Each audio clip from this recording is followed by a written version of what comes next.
Somehow Palpatine returned. Somehow. That one word is a real sticking point for some viewers, leaving them to question the nature of Palpatine's return, and whether it was planned all along or not. And of course, that's caused us to ask the big question. The question that has hung over stories and storytellers since time began. Does it matter? Before we begin, I'd just like to remind you to like and subscribe, and then we continue making awesome content. Okay, now back to the video. Fictional characters, by their fictional nature, have been known to return from the dead when a story requires it. In the season 1 finale of the rebooted Doctor Who series, the Daleks are wiped from existence, never to be seen again, only to reappear in 22 subsequent episodes. Here's the Joker at the end of 3 different story arcs, blowing up, falling off a cliff, and being trapped in a cave-in, but none of these deaths stuck for very long.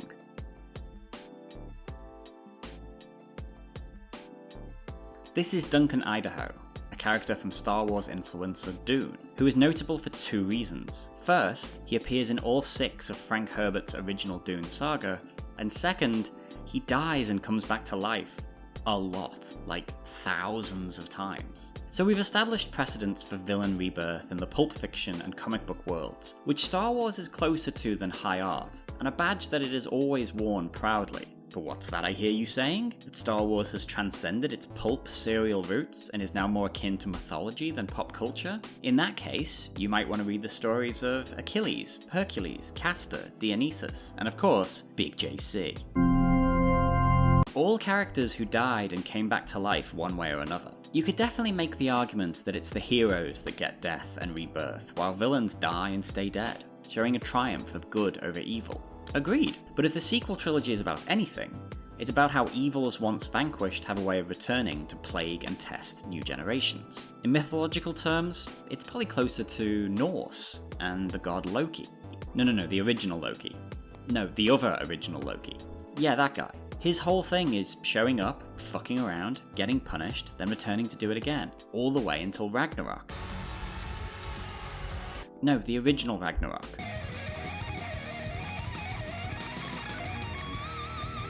Fuck yeah.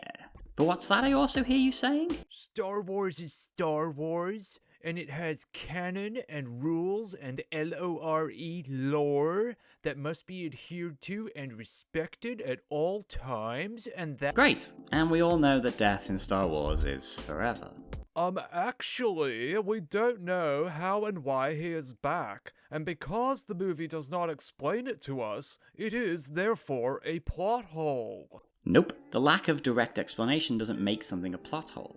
And actually, The Rise of Skywalker offers up 2 explanations for Palpatine's return, one scientific and one supernatural. When we meet Palpatine again, it is here on Exegol in this weird laboratory, littered with tubes of dead bodies that all look exactly the same. They're Snoke, many Snokes. So that means they're, what's that word I'm looking for? Clones.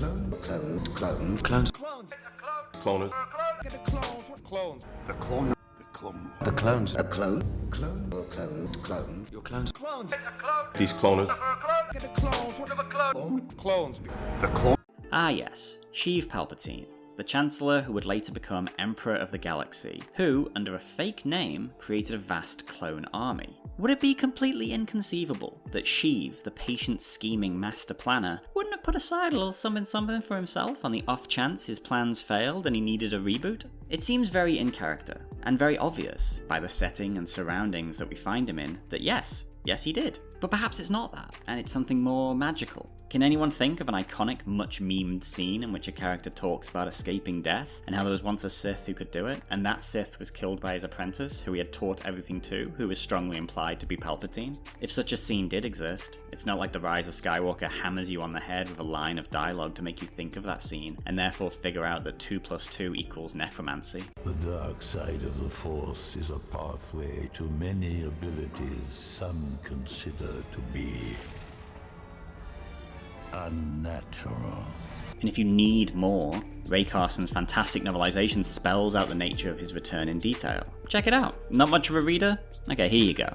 You see, young Rey, I died in Return of the Jedi, but my spirit went to Exegol, into a clone. But the clone was shitty, so they kept trying to make new clones. But they were all shitty, except for one who wasn't shitty. But I didn't have my powers, so I sent him away, in the hopes he would create a vessel for me the natural way. Which he did, Rae, creating you, Rae. And now you're imagining your parents having sex, aren't you, Rae? But now you know your dad was a clone of me, so you're imagining me having sex, aren't you, Rae?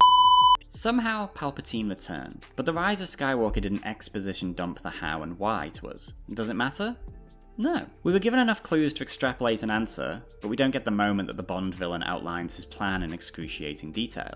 Instead, we're trusted as an audience to use what we've seen in this and in the 8 preceding episodes of the saga to figure it out ourselves. And if you didn't get it, that one's on you, buddy.